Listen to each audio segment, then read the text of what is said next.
El Señor le bendiga. Es un gusto para mí el poder continuar nuestro estudio en el libro de Apocalipsis. Recuerden que estamos viendo los juicios que se mencionan y en la semana anterior estuvimos viendo con relación a los sellos. Vamos a continuar ahora con nuestro estudio y para eso quiero compartir lo que tenemos en nuestro material escrito. Es el juicio de las 7 trompetas.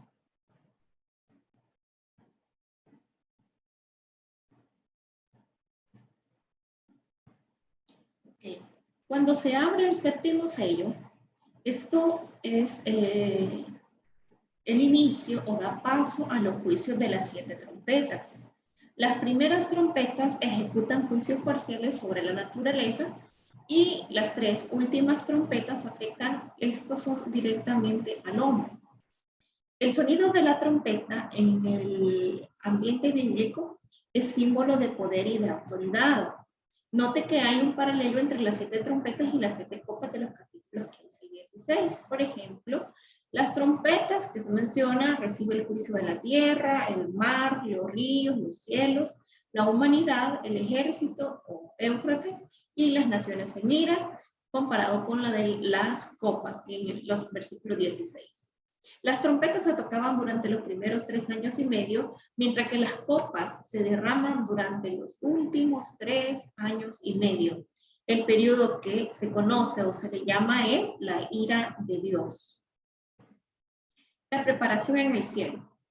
En los versículos 7 del 10 al 12 tenemos una gran expresión de alabanza de parte de las huestes celestiales. Aquí tenemos, en este pasaje tenemos un silencio tenso en el cielo por los juicios que están a punto de caer. El ministerio de los ángeles es una de las características quizás más sobresalientes del Apocalipsis a través de la Biblia, pues porque los ángeles son usados por Dios, por ejemplo, para defender a su pueblo, para juzgar a los enemigos de Dios, para dirigir la adoración celestial dedicada a Dios. También son los que van a acompañar al Señor Jesucristo en su segunda venida a la tierra, ya con su iglesia. Realizan también un ministerio en favor de los creyentes. Y eso también lo encontramos en el libro de Daniel, donde dice que la sentencia es por decreto de los santos y por dicho de ellos la resolución. Los 7 ángeles tienen el privilegio de servir en la inmediata presencia de Dios. Son seres de alto rango que están más cerca del trono de forma continua. Los versículos 3 al 5 nos enseñan o trata de identificar el otro ángel. El pasaje se refiere a un ser angelical a quien se le ha dado autoridad de ejercer funciones sacerdotales. La apertura del séptimo sello equivale a la manifestación de los juicios contenidos en las 7 trompetas que han sido estas entregadas a 7 ángeles. Este ángel lo que hace es llevar un incensario de oro lleno de mucho incienso. El texto del versículo 6 sugiere que Juan pudo visualizar cómo estos 7 ángeles levantaron las trompetas, las acercaron a sus labios y se dispusieron también a tocarlas. Los versículos 7 al 11 nos muestran la desolación de la tierra. La totalidad de los juicios está contenida en el rollo sellado con 7 sellos. Los primeros 6 sellos abarcan un periodo de tiempo equivalente a la mitad de las 70 semanas, es decir, los 3 años y medio. Constituyen lo que Cristo llamó en Mateo 24:8, principio de dolores. Hasta ahí no han experimentado en su máximo esplendor ese dolor, ese quebranto que desencadenan los siguientes juicios. La combinación de granizo y fuego mezclados en sangre fue lanzada a la tierra. La resultante de dicho juicio se expresa así, es decir, que la tercera parte de los árboles se quemó y se quemó toda la hierba verde, es decir, toda la vegetación pues se consumió, y como sabemos la vegetación es importante para la producción de oxígeno, algo sin lo cual es imposible poder nosotros sostener la vida física, también para mantener el equilibrio de la temperatura. Son 13 las referencias al término la tercera parte. Luego en los versículos 8 al 9 dice que Dios herirá el mar. ¿Y qué es el mar? Pues es una de las fuentes de sustento más importantes para el hombre. ¿Qué podemos obtener del mar? peces, las langostas, los camarones, y sobre todo en estos países orientales que eran también muy dedicados a la pesca. El resultado inmediato de esta acción hace que la tercera parte del mar se convierta en sangre, es decir, que todo ser vivo que estaba en las aguas, por supuesto que va a morir, y como resultado la vida marina se va a ser afectada porque muere la tercera parte. El tercer objeto de juicio es las fuentes de aguas frescas. ¿A qué nos referimos a eso? A los ríos, a los manantiales, a los pantanos, a los lagos, es decir, las aguas que el hombre utiliza tanto para sus necesidades personales como para sus regadíos en las plantaciones. Estas también son afectadas parcialmente. Luego hace mención de la estrella ajenjo. Ajenjo tiene la propiedad de dar el agua un sabor amargo. Como resultado de esta contaminación, muchos hombres sufren los dolores de la muerte física. Es decir, esa toma, esa combinación da como resultado que muchos hombres se contaminen y como consecuencia sufren los dolores de la muerte física. La cuarta trompeta afecta a la tercera parte del firmamento. La falta de luz solar afecta a la Tierra y sus habitantes y también la luna que refleja la luz del sol. La falta de energía en la luna también afectará las mareas. Los moradores de la Tierra, estas son personas sin interés hacia el reino de Dios, porque si una persona cuando es sometida a una prueba, lo primero que hace o en su sano juicio lo que debería de hacer es buscar de la presencia de Dios, descansar en Dios, depositar su confianza durante ese periodo de tribulación. Sin embargo, estas personas no tienen interés hacia el reino del Mesías, aún a pesar de la tribulación que pudieran estar atravesando. No tienen la más mínima intención de someterse a la voluntad de Dios. Su mente, sus emociones, esfuerzo y meta final están centrados únicamente en la tierra. Esto nos puede pasar a nosotros también. ¿De qué manera? Bueno, cuando nosotros dejamos a un lado las cosas que van a beneficiarnos, como por ejemplo el estudio de la palabra de Dios, la oración. Pero si nosotros comparamos el tiempo que le dedicamos a la televisión es superior al tiempo que dedicamos a la oración, creo que nuestra vida tendría una ventaja competitiva con relación a las diferentes circunstancias que nosotros enfrentamos. He visto, conozco de algunas personas que se dedican a las ventas, tienen unas habilidades para poder convencer, para poder atender a esas personas que llaman sus clientes y la diligencia que prestan cuando están interesados en mantener un negocio, en mantener relaciones a largo plazo con esa empresa y no solamente hacer un negocio. Si esa misma devoción que nosotros le dedicamos, por ejemplo, si nos tocara vender algo, si esa misma devoción le dedicáramos a la lectura de la palabra, al estudio de la materia que cursamos, al estudio de la palabra de Dios, creo que nuestras vidas fueran diferentes. Tendríamos o seríamos personas referentes las cuales hacen de la palabra algo que transforma sus vidas y que cambia sus circunstancias. Entonces, estos moradores de la tierra son personas sin interés hacia el reino del Mesías.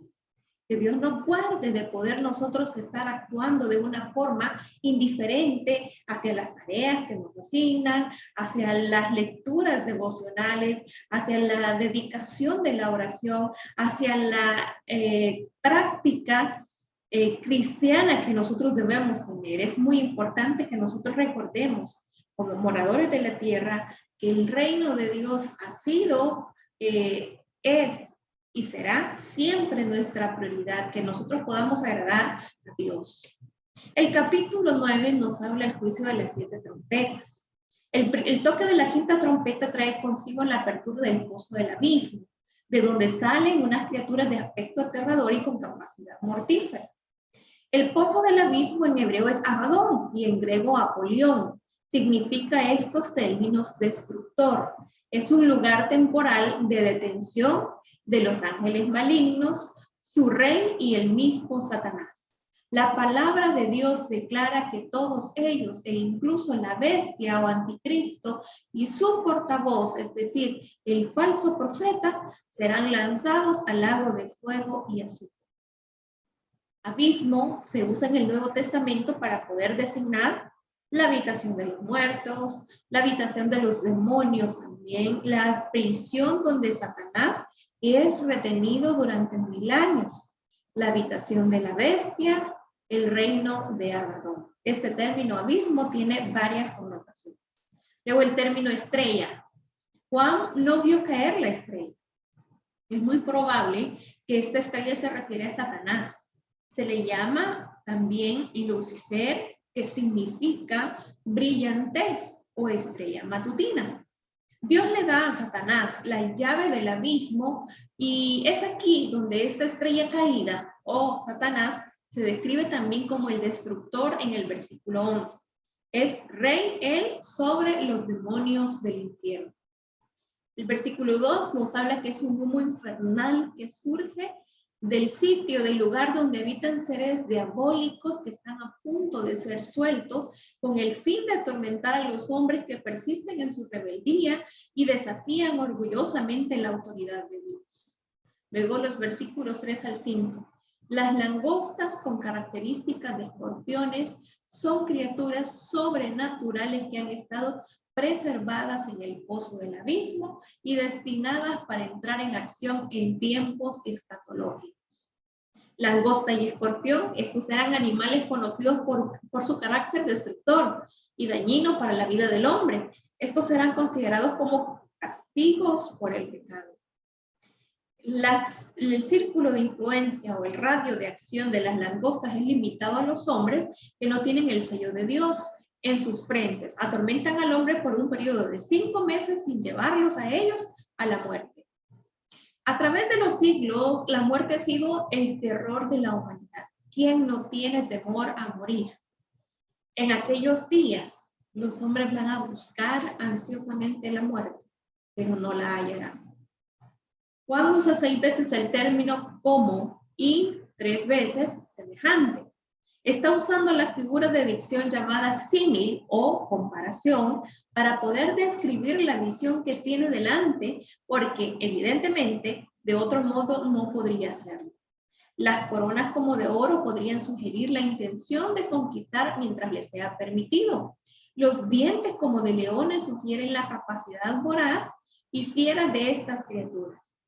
Luego el versículo 12 marca el final de los acontecimientos que transcurren durante los juicios de la quinta trompeta, pero al mismo tiempo están anunciando, están señalando el comienzo de las aflicciones relacionadas con la sexta trompeta. Se liberta a los ángeles de los ríos. El versículo 13 al 16 nos habla de los cuernos del altar. Estos serán simbólicos del poder de Dios.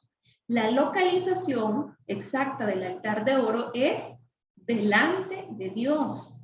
El altar que fuera el lugar de reconciliación ahora es el sitio donde se emite la orden de juicio. El versículo 14 nos habla que estos 4 ángeles malignos que son sueltos por la orden dada por la sexta trompeta con el fin de ejecutar los juicios descritos en este pasaje. Aquí vemos al Éufrates, que es la frontera oriental del Imperio Romano, y en el Antiguo Testamento constituía quizás la línea divisoria entre la nación de Israel y sus enemigos en Oriente, es decir, Asiria y Babilonia. Los 4 ángeles son los jefes o capitanes del gran ejército de seres malignos designados para matar a la tercera parte de los seres humanos. Una matanza, una destrucción masiva. Luego encontramos en el versículo 16, de una manera tan brusca, el apóstol Juan presenta a sus lectores una descripción de los ejecutores del juicio relacionada con la sexta trompeta. Vemos que los ejércitos se trata de seres sobrenaturales y no de seres humanos. Juan no solo expresa la realidad de lo que vio, sino que también describe la manera como él pudo contemplarlo. El versículo 18 nos enseña que el sustantivo placas significa azotes, heridas, calamidades. El efecto del final de las plagas es fuego, humo y azufre. Es la muerte de la tercera parte de los hombres. El versículo 19 nos habla que el apóstol amplía la descripción de los ejércitos diabólicos, que como resultado del toque de la sexta trompeta, estos atormentan y matan a una tercera parte de los moradores. Dice que el poder de los caballos estaba en su boca y en sus colas. Y para finalizar, los versículos 20 al 21 constituyen un resumen y elocuente de lo que ha sido la vida del hombre en la tierra. Y dice de esta manera: y los otros hombres que no fueron muertos con estas plagas, es decir, los que quedaron vivos, ni aún así se arrepintieron de las obras de sus manos, ni dejaron de adorar a los demonios y a las imágenes de oro, de plata, de bronce, de piedra y de madera, las cuales no pueden ver, ni oír, ni andar. Y no se arrepintieron de sus homicidios, ni de sus hechicerías, ni de su fornicación, ni de sus hurtos. El fuego de prueba no fue suficiente para que estas personas se arrepintieran de la obra de sus manos. Que Dios nos guarde que al momento de atravesar una prueba o una circunstancia difícil, nosotros, en lugar de buscar a Dios, busquemos otros recursos para poder solventar nuestro problema. Cada una de las cosas que acontecen en nuestra vida tienen como finalidad que nos acerquemos más a nuestro Creador. No digamos si estamos atravesando por fuego de prueba que pueda sobrevenir a cada una de nuestras vidas. Que Dios nos guarde, que Dios nos dé sabiduría y entendimiento, que venga una revelación sobre nuestras vidas para que en el momento que se nos presente una dificultad podamos acudir al lugar correcto, y es a los brazos de nuestro Padre, a los brazos de nuestro Dios, a los brazos de nuestro Creador, para poder hallar consuelo en nuestras almas. Gracias por haberme acompañado y nos vemos la próxima semana. El Señor les bendiga.